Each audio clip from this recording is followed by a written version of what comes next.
માણસોએ છે ને આ ભેદભાવમાં બહુ પડી ગયા.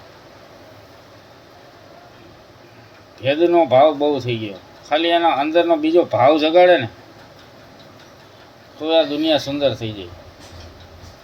આ જેટલા મેં જોયું આપણે ભારત દેશમાં સેવાકીય પ્રવૃત્તિ કરે કે ભાઈ મકાનથી માંડીને, ખાવાથી માંડીને, કપડાથી માંડીને, શિક્ષણથી માંડીને ટોટલ ક્ષેત્રની સેવા કરે. બાકી તો કેટલી જ સેવાઓ છે જે આપણને નજર ન આવતી હોય.